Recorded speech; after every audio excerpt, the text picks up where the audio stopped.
Suspense.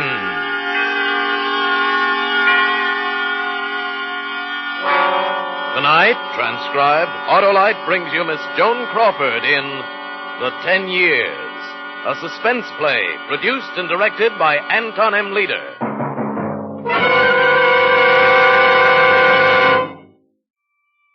And now, Autolite presents Joan Crawford in a tale well calculated to keep you in suspense.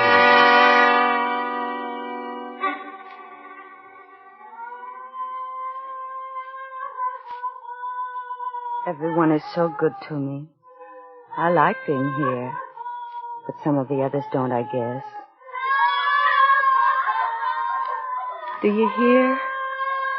They scream sometimes like that in the night. Maybe they scream because they remember things. But I remember things, too.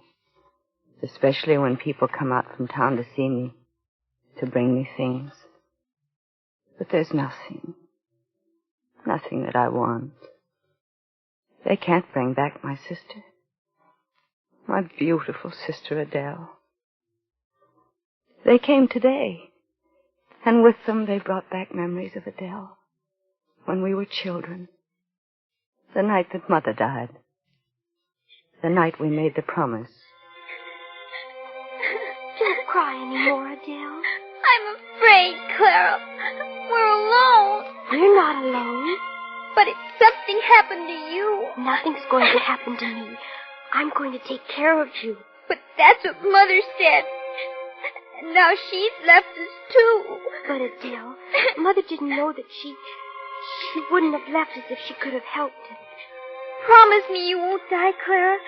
And that whatever I do, you'll do. And that you'll never leave me.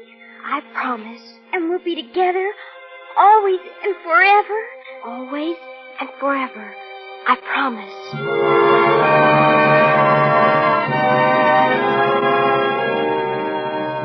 And for years I kept that promise. Adele and I were as close as anyone could be. We had few friends, but I didn't mind as long as she was happy. But sometimes I was frightened at the way she clung to me after we were grown. I was afraid of what would happen to her in case anything ever happened to me. And then something did happen. I met Douglas Foley.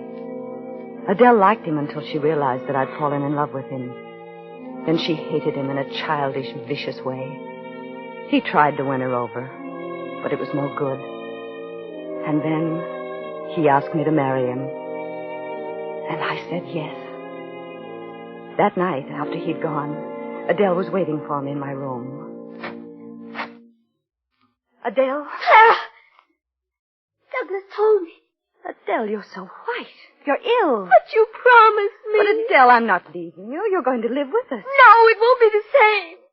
You promised always and forever. But we were children, Adele. You promised we'd be together always and forever. Adele, you see, Clara, if you marry him, I'll never speak to you again.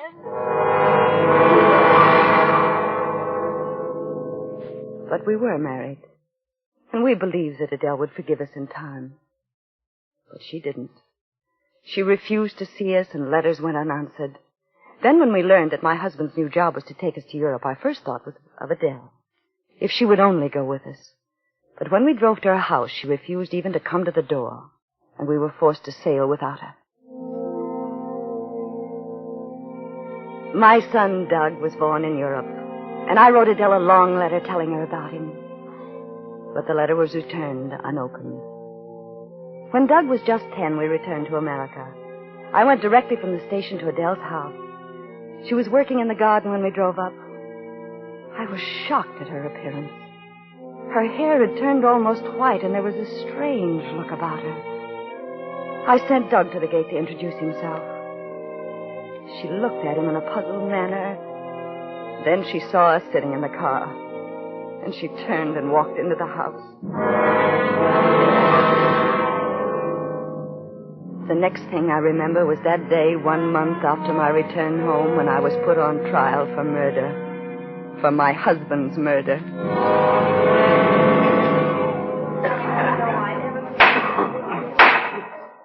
Mrs. Foley, will you tell us again what happened the night of your husband's murder?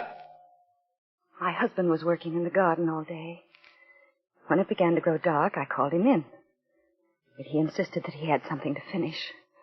I called him several times after that, and then I became irritated and I gave up. I had my dinner alone and I went up to my bedroom. Then you do admit that you quarreled with him the night of the murder? We didn't quarrel.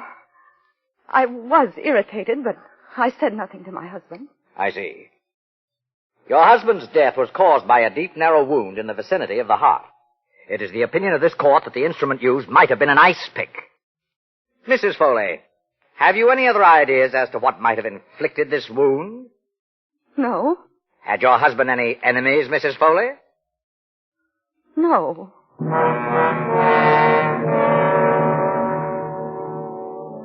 And so I was acquitted that day because of insufficient evidence. I thought Adele would come to see me during those awful days, but she didn't. I saw her in the courtroom, but she never looked my way. I believe it was about 2 months after the trial that my son and his friend Roy went on an all-day hiking trip to the beach. They were late getting back. It was almost dark when I saw Roy coming up the street.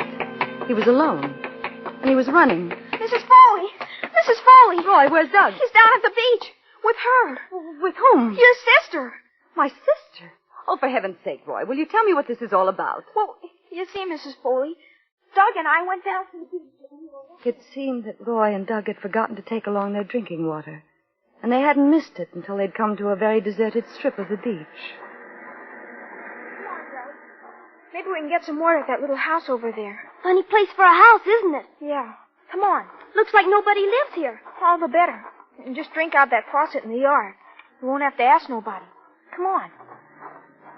Sure run down, ain't it? Maybe the faucet isn't working. The garden's all dead. Sure it's working, see? Someone's just plain lazy then. Or maybe no one lives here. Sure they do. There's a mailbox. Hey, maybe there's a name on it. Look. Miss Adele Norris. That's Mom's sister. Yeah? Well, let's drop in and see her. She wouldn't even know who I was. You could tell her, couldn't you? Say, maybe she'd give us some cake or something. No. She's mad at me and Mom. Come on, let's get out of here. Say, Doc, look at all those dead leaves on the porch. Let's have a look around. No, she might come out. Oh, she can't hurt you, can she? Let's peek in the window. No, Rod. Look, Doug. The place is all upset. It's all dirty and everything. Let's look in the rest of the windows. There's no one around. Here's the kitchen. Hey, look at all the dirty dishes piled up. Say, maybe my Aunt's sick. Look. Someone's coming to the window. Oh! What do you want? We wanted to see if you were all right. Go away. Don't you recognize me? No. Are you sick? No. I'm your nephew, Douglas Foley. Go away, whoever you are. I'd like to help you. Go away, I said. Mother wouldn't want me to leave you here like this. Who is your mother? I told you. Don't you remember? She's your sister. I have no sister. My sister died when I was 18. Roy, you go home and get my mother. My aunt's sick. I'll climb through this window, and I'll see if there's anything I can do. You stay out of this house. Doug, let's both go. She doesn't want you here. She's sick. You go for my mother, and hurry. If you come into this house, you'll be sorry. If you dared. Did you say your name is Douglas Foley? Yes, that's right. Douglas Foley is dead. Forever and ever. No, don't you see? The one who died was my... Douglas Foley became between two sisters. And then he died. Yeah, but I'm trying to tell you. My mother and but you... if he isn't dead, then I guess he'll have to die again. That's it. Yes. You'll have to die again. You'll have to die again. You'll have... Look, you're sick. You need help. I'm sick? Yes. Don't you want me to come in? Yes. Come in. Douglas Foley?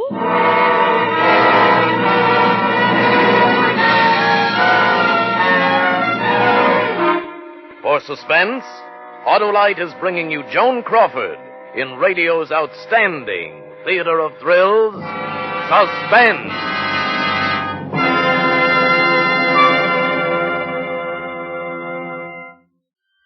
And now, Autolite brings back to our Hollywood soundstage Miss Joan Crawford as Clara in The 10 Years by Mel Dinelli. A tale well calculated to keep you in suspense.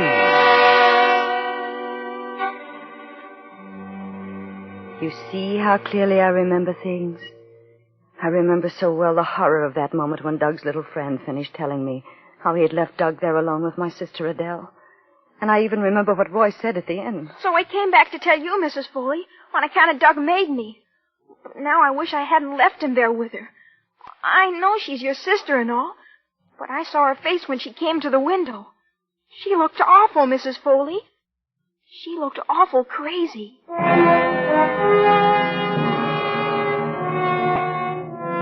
I followed Roy's directions, and I went by foot north along the ocean. I must have walked a good mile before I came to the house.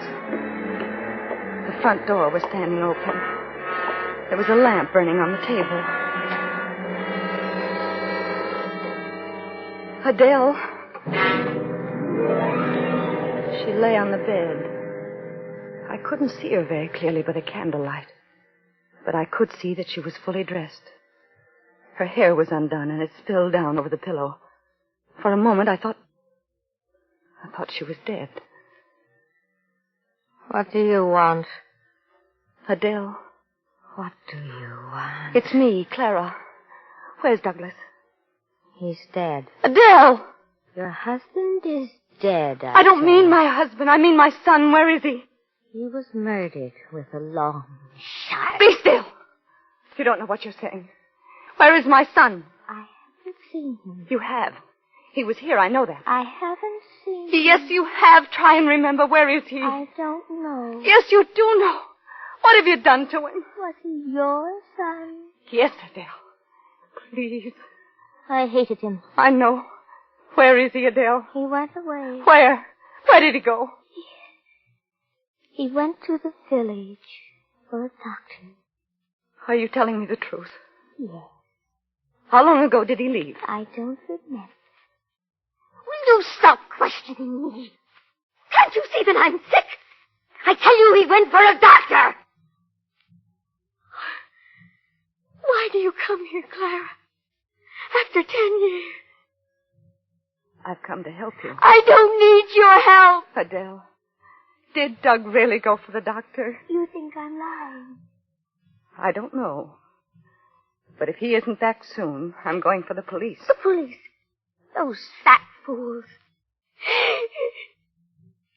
I'm so sick, Clara. Oh, I know. I'm going to take your things off, Adele. You'll be more comfortable. Then when the doctor comes, if he comes... Don't you touch me! You're sick, Adele. Let me take your things off. No! Can't you leave me alone? Leave me alone! How do you know what's good for me after all these years? I'm in pain, Clara. I have a heavy pain here by my heart. When I'm tightly laced, I can almost bear it. All right, darling. We'll leave it till the doctor comes. Will the doctor help me, Clara? Of course he will. Douglas Foley came between two sisters. Oh, Adele. He worked in the garden, bending down low. I'm so tired, Clara. I know. Try and rest, Adele. Close your eyes. He was working in the garden, and I was on my way home. I saw him there, Clara.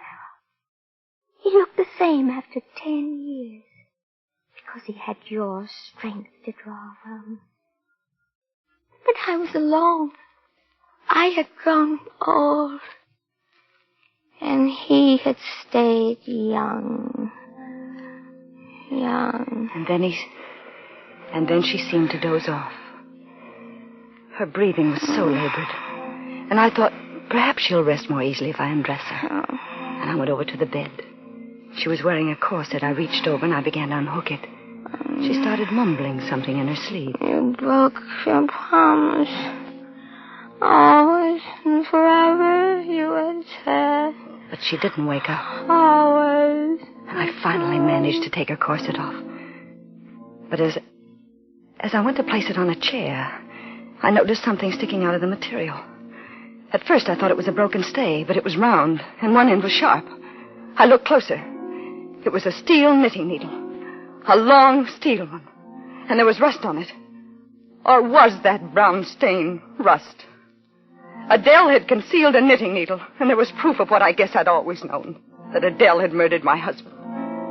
I dropped the needle to the floor. Then something caught my eye. There was a hand sticking out from beneath the bed. It was white and still. It was a child's hand. I fell to my knees. Oh, Doug! Doug! And just as I reached out for him, I felt a sharp blow on the back of my head. And I fell unconscious.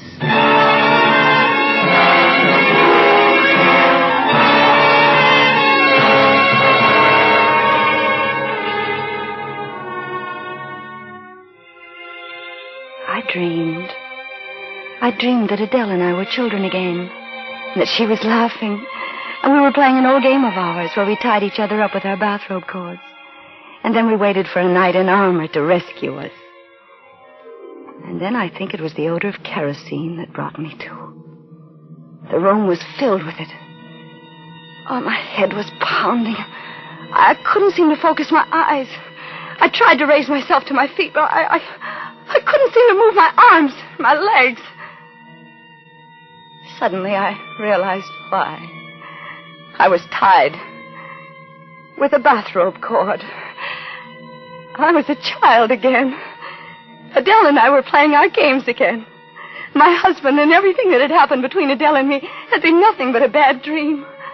Oh, a feeling of relief swept over me. And suddenly, I heard footsteps. And the door creaked slowly open.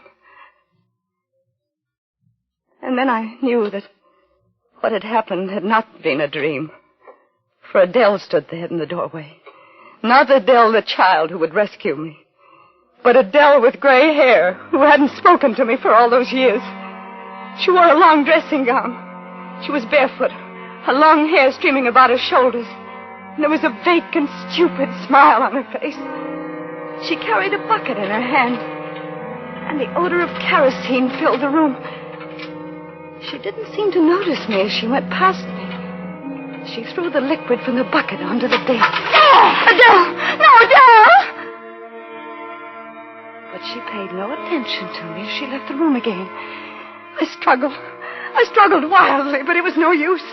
Oh, I was tied securely, and then I saw a still figure on the bed. It was Doug. Oh, his face was so white. He was unconscious, and there was a deep gash at the side of his head. And then Adele came back into the room. She had filled that bucket to the brim, and she walked toward the bed again. Clara? Adele, untie me. Untie you? Why? Adele, listen to me. This is your son, Clara. Yes, Adele, untie me. We were looking for him, and he was here all the time. Please, untie me, Adele. I never knew your son. For years, I never knew him. How old is he, Clara? He's only 10. He's just a boy. Adele, you're sick. Untie me and we'll go for a doctor. You want me to be well, Clara? Yes, untie me. Are we friends again, Clara? Yes, we're friends. I want to help you. But I can't forget the 10 years, Clara. I must wash those years away before we can really be friends again. Adele, forget those years. Let me help you. Untie me. No. We can't forget them, Clara. We must wash them away. That's what I was doing. I was washing away the years. Your husband's gone. Your son is all that remains of him.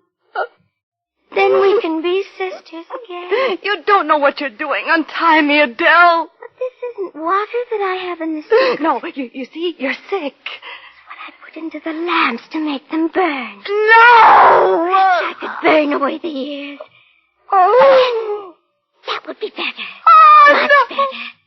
No, Adele, for the love of heaven, untie me! Burn away these years that remain on the bed. No, Adele! I could do that. With this candle.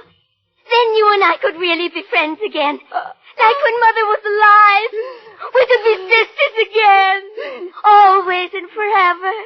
We're sisters now, Adele. You're lying. We're not sisters. Adele, listen to me! We're children. And you've tied me with this cord. And now you must untie me. Like you used to do when you left me too long and I cried. You're lying. We're not sisters and we haven't been for years. And now I'm going to punish you for lying. Just as Mother used to punish us when we were children. Then she started walking unsteadily toward me. A lighted candle in one hand, the bucket in the other. The liquid slopping over her dressing gown as she walked. Clara! Do you remember the time Mother washed out my mouth with soap when she caught me in a fib? That's what I'm going to do to you now. Or perhaps it would be better if I burned you. No! Scream, Clara. Don't waken your precious son. We mustn't waken him. Adele, untie me. I promise you that I'll take Doug and we'll go away. You'll never have to see us again. No, Clara. And she kept moving toward me, holding the lighted candle close to her breast. You mustn't ever lie to me again, Clara. Adele, you're ill. You don't know what you're doing. Wash away the years. Burn away the years. Oh, suddenly, I saw a tiny flicker of flame on her breast.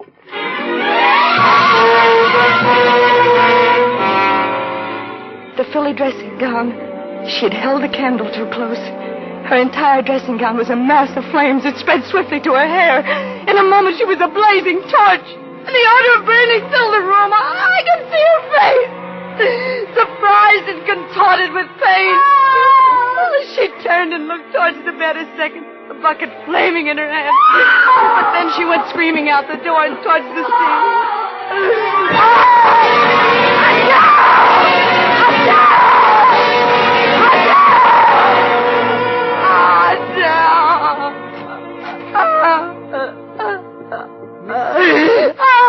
Mrs. Foley. Yes? You mustn't scream like that. I wasn't screaming. That was my sister, Adele. Yes, I know. Try not to think about it, Mrs. Foley.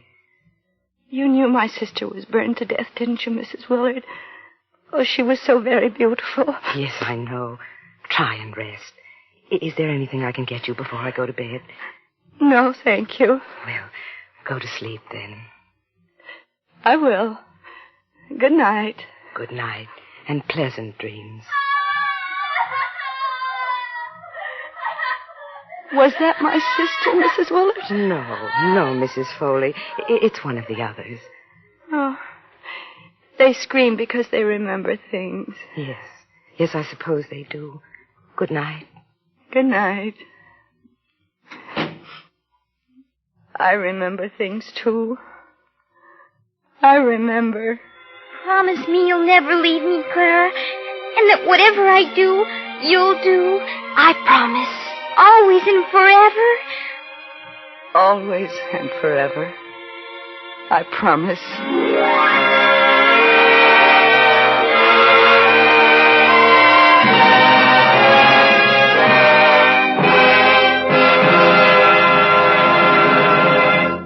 Thank you, Joan Crawford, for a magnificent performance.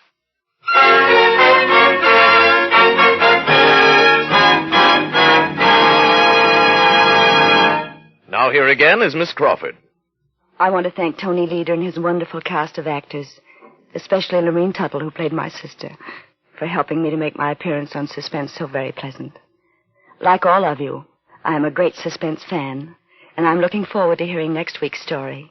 It's another gripping study in Suspense!